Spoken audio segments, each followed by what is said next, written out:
Welcome back. ఇతర దేశాల stock మార్కెట్లో బుల్ పరుగులు పెడుతూ ఉంటే మన దగ్గర మాత్రం బేర్ ట్రెండ్తో ఇన్వెస్టర్లు అయోమయానికి గురవుతున్నారు. గత ఏడాది అక్టోబర్లో దేశీయ స్టాక్ మార్కెట్లో ప్రారంభమైన లాభాల స్వీకరణ ఇంకా కంటిన్యూ అవుతోంది. గత 5 నెలల్లో సెన్సెక్స్, నిఫ్టీ 13% పతనమయ్యాయి. ఇక ఇయర్లో మిడ్ క్యాప్ సూచి 20%, స్మాల్ క్యాప్ సూచి 23% కరెక్షన్కు గురయ్యాయి. గత 14 నెలల్లో తొలిసారిగా దేశీయ మార్కెట్ క్యాప్ $4 ట్రిలియన్ దిగువకు పడిపోయింది. ఇక మరోవైపు ఇతర దేశాల మార్కెట్లు మాత్రం ఇదే సమయంలో ఫుల్ జోష్లో ఉన్నాయి. ఈ నెలలో చైనా, షాంఘై కాంపోజిట్ 1% పైగా పెరిగింది. ఇక ఈ ఏడాది హాంకాంగ్ సూచి, హాంగ్సెట్ 17%, దక్షిణ కొరియా స్టాక్ మార్కెట్ కోస్పీ 10% లాభపడ్డాయి. ఇక యూరోపియన్ స్టాక్ మార్కెట్లు కూడా 13% పెరిగాయి. అమెరికా మార్కెట్ల విషయానికి వస్తే అవి కూడా 2.5% పెరిగాయి. దీంతో పతనం మన దగ్గరేనా అని ఇన్వెస్టర్లు అయోమయానికి గురై మార్కెట్ ఎక్స్పర్ట్స్ వైపు చూస్తూ ఉన్నారు. మరి ప్రస్తుతం హాట్ టాపిక్ గా మారిన ఈ షాక్ మార్కెట్ పై విశ్లేషణ అందించేందుకు 10TV డిస్కషన్ లో సిద్ధంగా ఉన్నారు స్టాక్ మార్కెట్ ఎక్స్పర్ట్స్ క్రాంతి గారు, అలానే మాధవిరెడ్డి గారు. నమస్తే అండి క్రాంతి గారు, welcome to our studio. Main గా ఏం చెప్తారు సార్, ఇప్పుడు స్టాక్ మార్కెట్లు బెంబేలెత్తిపోతుందని అలా ఏంటి ఈ ట్రెండ్ ఎలా చూడాలంటారు? మెయిన్ మార్కెట్స్లో ప్రస్తుతం కనుక చూస్తే మార్కెట్స్ ఒక కరెక్టివ్ ఫేజ్లో ఉంటాం మనం చూస్తున్నాం. ఇండియన్ మార్కెట్స్ లాస్ట్ 3-4 ఇయర్స్ కనుక చూస్తే కనుక బాగా అవుట్ పర్ఫార్మింగ్ మార్కెట్. మీరు చెప్పారు ఇండియన్ మార్కెట్ ప్రస్తుతం అండర్ పర్ఫార్మ్ చేస్తుందని. ఒకసారి ప్రస్తుతం ఇండియన్ మార్కెట్లో మనం చూసినట్లయితే ఎమర్జింగ్ మార్కెట్స్లో మన ఇండియన్ మార్కెట్స్ లాస్ట్ 3-4 ఇయర్స్ బాగా పెర్ఫామ్ చేసింది. ఇన్వెస్టర్స్కి మంచి వెల్త్ క్రియేట్ కూడా చేయడం జరిగింది. కానీ ఏంటంటే లాస్ట్ ఫ్యూ మంత్స్గా ఫారెన్ పోర్ట్ఫోలియో ఇన్వెస్టర్స్ ఎవరైతే ఇండియాలో బై ఇండియా సెల్ చైనా అనే నోషన్లో ఉండటం జరిగింది. బట్ లాస్ట్ 15-20 డేస్లో చైనాలో వచ్చినటువంటి policy making decisions China markets యొక్క గ్రోత్ని మరియు అక్కడ ఎకానమీ అనేది బాగా బిజినెస్ ఫ్రెండ్లీ అవడానికి అవకాశం ఉంది. ఎందుకంటే గత 3-4 ఇయర్స్గా చూస్తే one of the richest person billionaire in the world Jack Ma ఎక్కడున్నారో కూడా తెలియదు. He's like underground. Now Xi Jinping all of a sudden ఆయన ఇన్వైట్ చేసి పర్సనల్ మీట్స్ పెట్టి బిజినెస్ ఫ్రెండ్లీ ఒక డైరెక్షన్ ఇవ్వడం జరిగింది. సో అది ఒక ఇండైరెక్ట్గా or directly it send a signal to all the global investors China is welcoming the global investor fraternity అని ఒక సిగ్నల్ ఇవ్వడంతో ప్రస్తుతం ఫారెన్ పోర్ట్ఫోలియో ఇన్వెస్టర్స్ అందరూ ఇండియన్ మార్కెట్ యొక్క వాల్యుయేషన్స్ కూడా బాగా పెరగడంతో కొంచెం ప్రాఫిట్ బుకింగ్ చేసుకునే దిశగా వెళ్ళటం చూస్తున్నారు. అంతేకాకుండా all of a sudden Trump US మార్కెట్లో ఒక గ్రోత్ ప్రొజెక్షన్ అనేది బాగా పెరిగింది.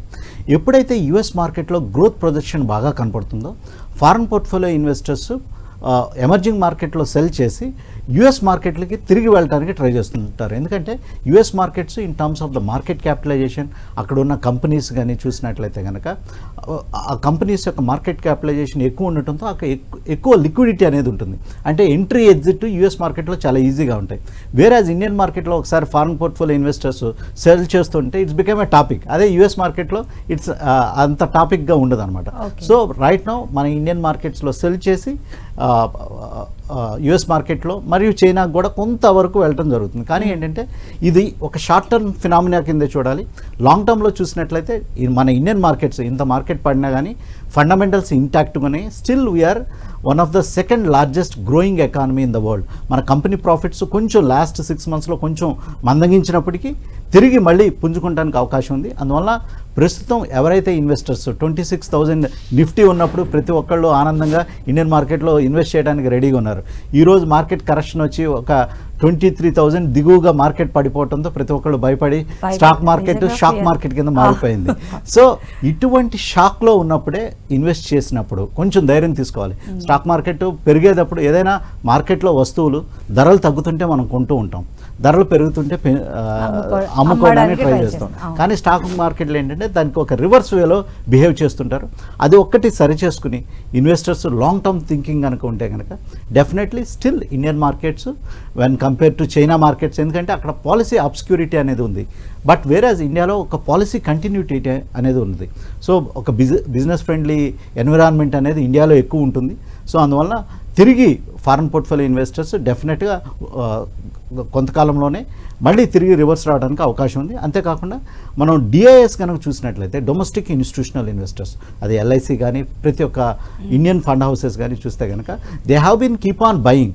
వాళ్ళు కనుక బయింగ్ చేయకుండా ఉంటే కనుక మీరు చెప్పినట్లు డెఫినెట్గా స్టాక్ మార్కెట్ షాక్ మార్కెట్ కింద అవడానికి అవకాశం ఉండేది. కానీ ఏంటంటే ఇంతకు మించిన డ్యామేజ్ ఉండేది. కానీ ఏంటంటే ప్రస్తుతం అయితే మార్కెట్స్ ఒక బేర్ దిశగా ఈరోజు ఏంటంటే ఒక టెక్నికల్ అడ్జస్ట్మెంట్స్ అనేవి ఉంటాయి మార్కెట్స్లో.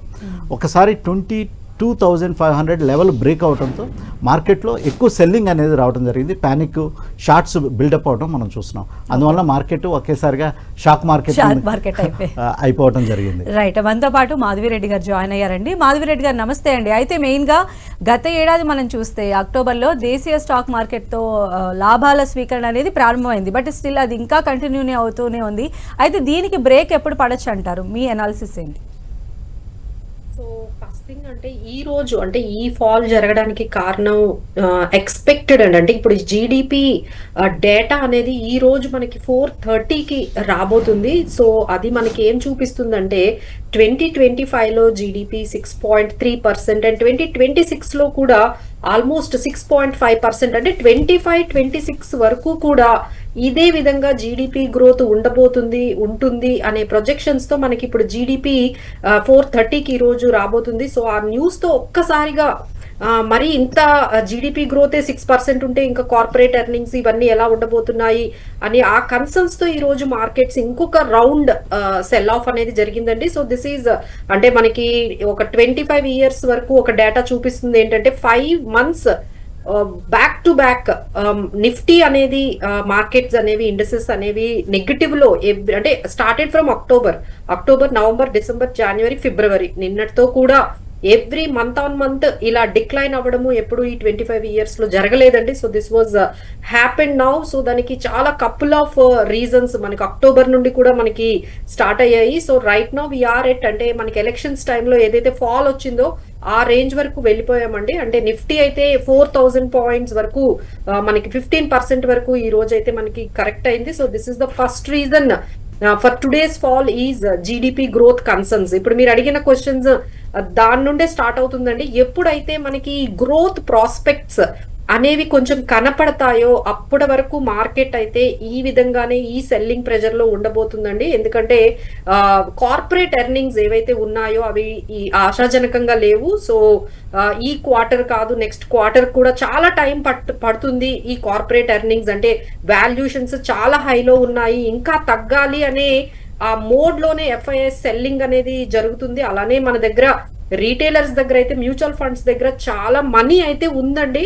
ఇన్వెస్ట్ చేయడానికి. బట్ వాళ్ళు కూడా ఇంకా ఆచితూచి ఇన్వెస్ట్మెంట్ అనేది ఇంకా మార్కెట్ లో పెట్టే అవకాశం ఉంది. సో అన్ని కూడా కొంచెం ఒక క్వార్టర్ అయితే గానీ మనకి ఈ రిజల్ట్స్ ఈ కార్పొరేట్ ఎర్నింగ్స్ లో కానీ లేకపోతే జీడిపి గ్రోత్ లో కానీ ఏదైనా పాజిటివిటీ కనిపిస్తే మాత్రమే ఇందులో మనకి ఏమైనా సెల్లింగ్ అనేది ఆగుతుంది. ఇంకా అలాంగ్ విత్ దట్ ఏంటంటే మనకి ట్రంప్ టారిఫ్స్ ఒకవైపు మొత్తం గ్లోబల్ ఎకానమీని షేక్ చేస్తున్నాయండి. అంటే మనం ఈ రోజు మార్కెట్ కి ఇంకొక రీజన్ ఏంటంటే గ్లోబల్ ఫాల్ అంటే గ్లోబల్ మార్కెట్స్ కూడా నెగిటివ్ గా ఉండడము ఆ ఇంపాక్ట్ ఇంకొంచెం మన మీద ఇంకా ఇంటెన్సిఫై అనేది చెప్పొచ్చు. ఈ March 4th అయితే మనకి ట్రంప్ టారిఫ్ అనే ఆ ట్రేడ్ వార్ అనేది అఫీషియల్ గా బిగిన్ అయిపోతుంది. March 4th నుంచి 25% ఆన్ మెక్సికో మీద కెనడా మీద వాళ్ళు వేయబోతున్నారు. సో వాళ్ళు వేశారంటే ఇమీడియట్ గా they will respond with other side of reciprocal tariff start అవుతాయి. అలానే చైనా మీద కూడా 10% టారిఫ్స్ తో గూడ్స్ తో వాళ్ళు రెడీగా ఉన్నారు. So China also need to respond that. So వీళ్ళందరూ కూడా అమెరికా ఎప్పుడైతే టారిఫ్స్ వేస్తుందో అంతవరకు మనకు తెలుసు. బట్ వేసిన తర్వాత మిగతా కంట్రీస్ వాళ్ళు ఎలా రెస్పాండ్ అవుతారు ఇదంతా కూడా ఒక టైం అయితే పడుతుందండి. సో మీరు అడిగిన క్వశ్చన్ కి ఎంత టైం పడుతుందంటే మేబీ ఇట్ మే టేక్ ఈ టారిఫ్స్ అన్ని కూడా ఇక సెటిల్ అవ్వడానికి గ్రోత్ మనకి ప్రొజెక్షన్స్ కొంచెం బెటర్ అవ్వడానికి ఒక 1 quarter వరకు ఉంటుందండి. సో రైట్ నౌ మార్కెట్ అంటే లాస్ట్ వీక్ అంతా కూడా మనం ఎలా చెప్పామంటే 22,000 23,000 మధ్య ఇప్పుడు మార్కెట్స్ ఉన్నాయని చెప్తున్నాం. బట్ ఇప్పుడు 22,000 కూడా బ్రేక్ అయ్యి ఇప్పుడు maybe next level we can see 21,000. Definite గా కూడా అంటే ఈ ఇండియా Q3 నుంచి జీడిపి డేటా రాబోతోంది. Q2లో మనం చూస్తే 51% ఉన్నది, 5.4 ఉన్నది, ఇప్పుడు 6.4 వరకు వెళ్ళే ఛాన్సెస్ కూడా ఉన్నాయి అంటున్నారు. సార్ మీ అనాలిసిస్ ఏంటి సార్ దీనికి సంబంధించి? ఈ ఎఫెక్ట్ అనేది మన స్టాక్ మార్కెట్లపై ఏ విధంగా ఉండే ఛాన్సెస్ ఉంటాయి? జీడిపి డేటాను అనలైజ్ చేయాలంటే స్టాక్ మార్కెట్స్ ఎప్పుడైనా ఫార్వర్డ్ లుకింగ్ యానిమల్స్ అంటారు. అంటే స్టాక్ మార్కెట్స్ గతం ఏం జరిగిందో పెద్ద దే డోంట్ కేర్ అనమాట. What they look forward is they look forward for how things are going to happen. Main India's GDP, of course, it's showing some kind of softening. నేను తక్కువ అనను, it's a kind of softening అనమాట. So ఆ సాఫ్టనింగ్తో కొంచెం దాని యొక్క impact అనేది ఉంటుంది. మనకి పిఎంఐ ఇండెక్స్ అంటే పర్చేజ్ మేనేజర్ ఇండెక్స్ అని ఇంకొక డేటా వస్తుంది. అదేంటంటే కంపెనీస్ యొక్క ఆర్డర్ బుక్స్ ఏ రకంగా ఉంటాయో ఆ ఇండికేషన్ చేస్తుంది అనమాట. ఆఫ్కోర్స్ మనం ఇన్ఫ్లేషన్ కనుక కూల్ ఆఫ్ అయితే కనుక which is giving a indication, some kind of indication. ఈరోజు జీడిపి డేటా కొంచెం తగ్గినప్పటికీ మన యొక్క ఇన్ఫ్లేషన్ డేటా కనుక రానున్న రోజుల్లో కనుక కూల్ ఆఫ్ అయితే కనుక ఒక రియల్ జీడిపి అనేది పెరుగుతుంది. ఇప్పుడు వచ్చే నామినల్ జీడిపి కనుక కొంచెం తగ్గి ఇన్ఫ్లేషన్ డేటా కనుక కొంచెం కూల్ ఆఫ్ అయితే జీడిపి మళ్ళీ పెరగడానికి అవకాశం ఉంది. సో దాన్ని ఒక పాజిటివ్ కింద మార్కెట్ తీసుకుంటుంది. నెక్స్ట్ ఇప్పుడుండే నెగిటివ్ ట్రెండ్ ఈరోజు కనుక చూస్తే మొన్న ఒక 6 months back everybody talking about markets వెళ్ళిపోతున్నాయి 1,00,000 పాయింట్లు అట్లా మాట్లాడుకుని ఆల్ ఆఫ్ ఏ సడన్ 3 monthsలో ఏం జరిగింది, ఈరోజు షాక్స్ కింద చూస్తున్నాం. So what happened is markets అనేవి ఫ్యూచర్ని డిస్కౌంట్ చేసుకోవడానికి ట్రై చేస్తాయి. సో ఆ ఫ్యూచర్ని డిస్కౌంట్ చేసుకునే క్రమంలో ఇన్ కేస్ ఏదన్నా స్లో డౌన్ కనుక కనపడితే కనుక మార్కెట్స్ సెల్ ఆఫ్కి లోన్ అవుతాయి. That's called as bear markets అంటాం అనమాట. సో ప్రస్తుతం ఏంటంటే వస్తున్నటువంటి ఇండికేటివ్ డేటాలో కొంచెం అబ్స్క్యూరిటీ అనేది ఉంది, అంటే ఒక క్లారిటీ లేదు. ప్రస్తుతం ఈ ట్రంప్ అడ్మినిస్ట్రేషన్ తీసుకున్నటువంటి టారిఫ్ అని మనం ప్రస్తుతం చెప్తున్నాం, అది యుఎస్ కూడా లాంగ్ టర్మ్లో whether it's going to be benefited or not అనేది ఒక క్వశ్చన్గా ఉంది. దీన్ని ఏమంటారంటే అన్ఇంటెండెడ్ కాన్సిక్వెన్సెస్ అంటారు. అంటే ఒక చర్య తీసుకున్నప్పుడు దానికి కొన్ని ప్రతిచర్యలు ఉంటాయి. That's everybody knows. So US ఇప్పుడు ట్రంప్ తీసుకున్నటువంటి డెసిషన్స్ యుఎస్లో ఎకానమీలో ఈ టారిఫ్ పెంచడంతో యుఎస్లో ఇన్ఫ్లేషన్ అనేది పెరిగిపోతుంది. సో యుఎస్ గ్రోత్కే మళ్ళీ ఇబ్బంది పడుతున్నారు. Next second thing, at the same point of time Federal Reserve interest రేట్స్ని తగ్గించేస్తుంది అన్నట్టుగా మనం గత కొంతకాలంగా మార్కెట్ స్టేబుల్గా ఉన్నాయి. ఇప్పుడు మెయిన్ వరీయింగ్ ఫ్యాక్టర్ ఏంటంటే గ్రోత్ని పక్కన పెడితే throughout the world credit driven ఎకానమీలో ఉంటుందన్నమాట. సో యుఎస్లో కనుక ఫెడరల్ రిజర్వ్ వడ్డీ రేట్లను తగ్గించడం ఆపేసి మళ్ళీ వడ్డీ రేట్లను పెంచే అవకాశాలు కూడా కనపడుతున్నాయి. So that is more critical thing అనమాట. అందువల్లనే ప్రస్తుతం ఈ సెల్ ఆఫ్ అనేది గ్లోబల్గా జరుగుతుంది. ఈరోజు మనం చూసినట్లయితే ఇండియన్ మార్కెటే కాదు, Hang Seng all even Hong Kong market is down by 3% today. So ఆ గ్లోబల్ ఇంపాక్ట్ అనేది ప్రస్తుతం రోల్ ఓవర్ అవుతుంది అనమాట. దాని ఇంపాక్ట్ అనేది ఇండియన్ మార్కెట్స్ మీదగా పడుతుంది. నేను ఇచ్చే సలహా క్లియర్లీ ఏంటంటే మార్కెట్లో ఇటువంటి ఒడిదుడుకులు వస్తూ ఉంటాయి. లాంగ్ టర్మ్లో ఇన్వెస్ట్ చేసే ఇన్వెస్టర్స్, ఓకే, ఇప్పుడు వస్తున్నటువంటి డౌన్ ట్రెండ్ ఈరోజు బహుశా మార్కెట్ డౌన్ ట్రెండ్లో ఉన్నాయి. సో లాంగ్ టర్మ్ విజన్ ఉండి లాంగ్ టర్మ్లో ఇన్వెస్ట్ చేసే investors India's corporate growth is going to be అనే year on year basis probably we'll have 1 quarter down ఉంటుందన్నమాట. But when we interact with many of the management they are quite sanguine about Indian markets. Okay, Indian markets మీద చాలా పాజిటివ్గా మనం చూస్తున్నాం sir. Stock మార్కెట్లు భారీ నష్టాల మధ్య ట్రేడ్ అవుతున్నాయి. నిఫ్టీ అండ్ సెన్సెక్స్ కూడా భారీ కరెక్షన్ కి గురైనటువంటి పరిస్థితి ఉంది. అంటే దీని నుంచి అంటే ఎప్పుడు దీని నుంచి ఒక పాజిటివ్ వైపు మనం మళ్ళేటువంటి ఛాన్సెస్ ఉండొచ్చు. ఎప్పుడైతే ఫారెన్ పోర్ట్ఫోలియో ఇన్వెస్టర్స్ అమ్మటం తగ్గిస్తారో, మేము ఎప్పటి నుంచో ఫారెన్ పోర్ట్ఫోలియో ఇన్వెస్టర్స్ అమ్మటం తగ్గుతుంది అనుకున్నాం. But it is further accentuating because of this uncertainty. ఒకసారి ఫారెన్ పోర్ట్ఫోలియో ఇన్వెస్టర్స్ అమ్మటం తగ్గిస్తే కనుక that is the bottom. Or డొమెస్టిక్గా ఏదైనా స్ట్రాంగ్గా ఏదైనా ఇప్పుడు ఏంటంటే ప్రస్తుతం all good newses have been discounted. ప్రస్తుతం వచ్చే గుడ్ న్యూసెస్ ఏం లేవు అనమాట. కార్పొరేట్ ప్రాఫిట్స్, బిగ్ ఈవెంట్స్ అన్నీ అయిపోయినాయి.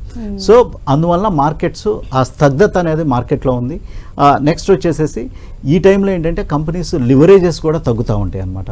సో అందువల్ల మార్కెట్స్ ఒక మందగమనంలో ప్రస్తుతం ఉన్నాయి. కానీ ఏంటంటే right time for long term investors అంటే ట్రేడర్స్కే ఐ కెన్ అండర్స్టాండ్. బట్ ఎవరైతే ఇండియన్ ఎకానమీ గ్రోత్ చూస్తున్నారో లాంగ్ టర్మ్ ప్రాస్పెక్టివ్లో, సో వాళ్ళకి ఇదొక మంచి చక్కటి అవకాశంగానే చూడాలి. Of course there will be a pain, కొంచెం రిస్క్ రివార్డు, ఆ డేరింగ్ అనేది కూడా కావాల్సి ఉంటుంది.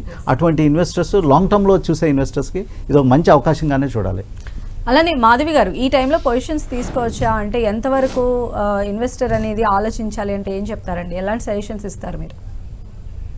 2 things అండి. అంటే దేర్ ఆర్ డైరెక్ట్ గా మీరు డెసిషన్స్ తీసుకొని లైక్ ముందుకు వెళ్ళిపోవడం, అంటే బై యూజింగ్ ద యాప్స్ మీరు ఎవరి హెల్ప్ తీసుకోకుండా మీరే స్టాక్స్ బై చేస్తున్నారు, మీరే డెసిషన్స్ తీసుకుంటున్నారు, మీరే SIPs చేసుకుంటున్నారు.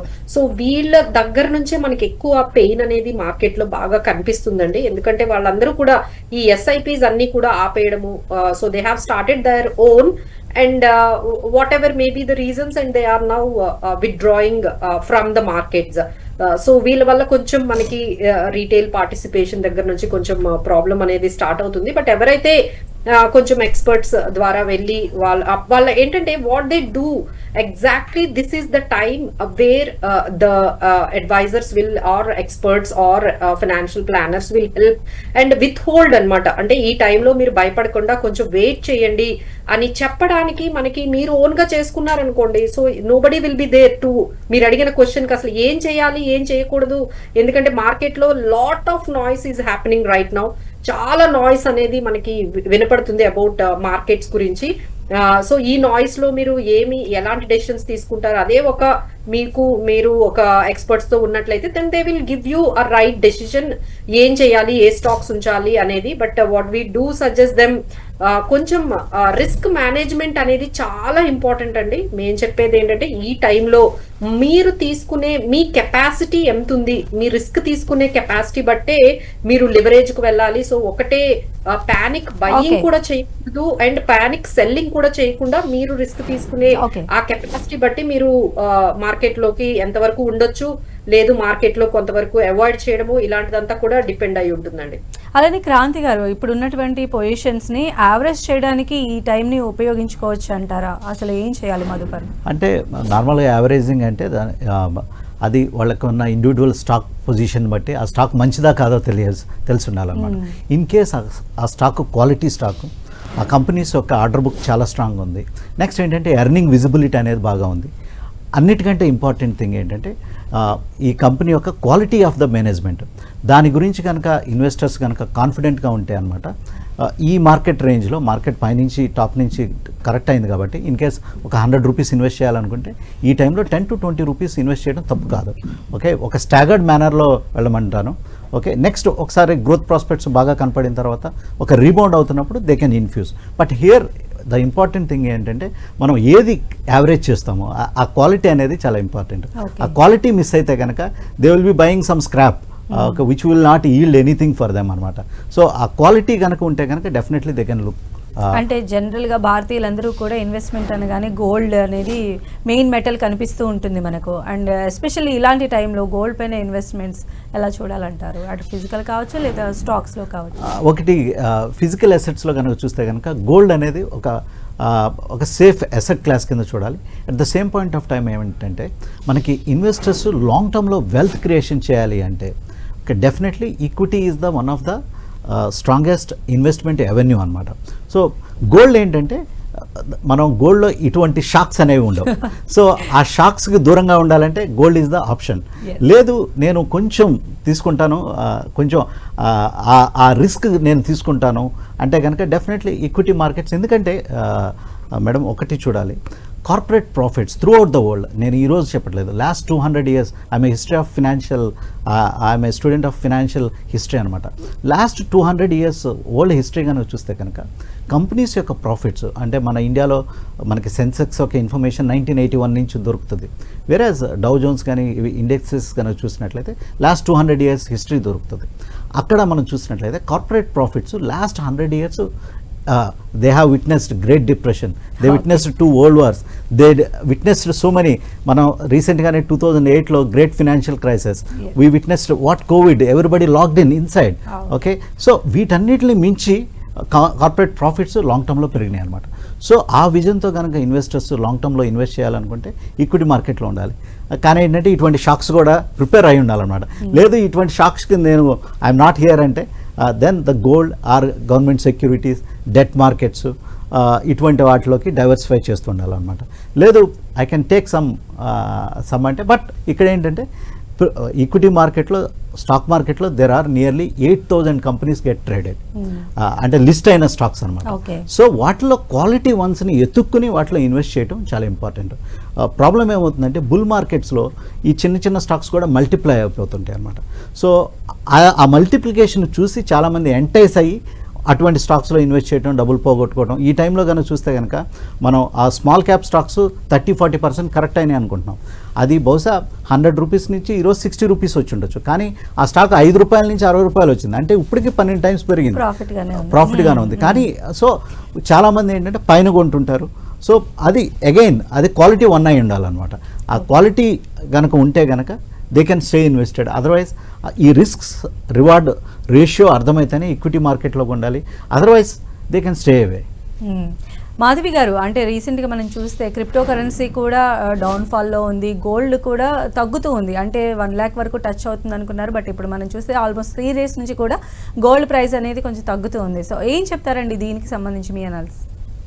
So this is called slow down అండి, గ్రాడ్యువల్ స్లో డౌన్ అంటారు. సో మేజర్ యుఎస్ నుండి మనకి ఇది స్టార్ట్ అవుతుంది అని చెప్పొచ్చు. దీన్నే స్టాగ్ఫ్లేషన్ అంటారండి. స్టాగ్ఫ్లేషన్ అనే మోడ్ లోకి యుఎస్ వెళ్ళబోతుందా అంటే మేబీ ఎస్ అనే చెప్పొచ్చు. స్టాగ్ఫ్లేషన్ అంటే గ్రోత్ అనేది వెళ్ళదు, అంటే జీడిపి గ్రోత్ కానీ ఎకనామికల్ గ్రోత్ కానీ ముందుకు వెళ్ళదు, బట్ ఇన్ఫ్లేషన్ మాత్రం గ్రోత్ ని దాటి ఉంటుంది. అంటే example they are growing by 2%, but inflation is by 4%.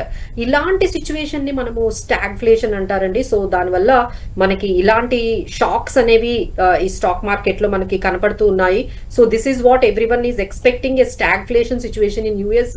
So US is major economy కాబట్టి so everyone will get impact in one way or another way. So ఈ ఎఫ్ఐఐస్ అయితే ఎక్కడ నుంచి మన ఇండియన్ మార్కెట్స్ నుంచి ఓవర్ వాల్యూషన్స్ ఉన్నాయి, valuations అనేవి చాలా ఎక్కువగా ఉన్నాయి. వాళ్ళ ఎర్నింగ్స్ అయితే అప్పుడు ఫ్యూచర్ ని బేస్ చేసుకునే మనం స్టాక్స్ అనేవి కొంటూ ఉంటాం, ఐదర్ రియల్ ఎస్టేట్ కానీ లేకపోతే గోల్డ్ కానీ ఫ్యూచర్ లో పెరుగుతుంది అని మనం ఇప్పుడు కొంటూ ఉంటాము. సో బట్ ఫ్యూచర్ ప్రాస్పెక్ట్స్ అనేవి అంత బాలేవు అని ఎప్పుడైతే తెలుస్తుందో so they will withdraw and they will go with some other countries. అంటే ఇప్పుడు ఇక్కడ నుంచి మనీ ఎక్కడికి వెళ్ళింది, మరి ఎఫ్ఐఎస్ అందరూ కూడా ఎందుకు సెల్ చేస్తున్నారంటే they are opting maybe China and other economies where they are seeing some good valuations and some good prospects. Right, thank you so much అండి క్రాంతి గారు, and thank you so much Madhavi గారు. ఇది వాళ్ళ stock మార్కెట్లకి సంబంధించిన special discussion. చూస్తూనే ఉండండి 10 TV.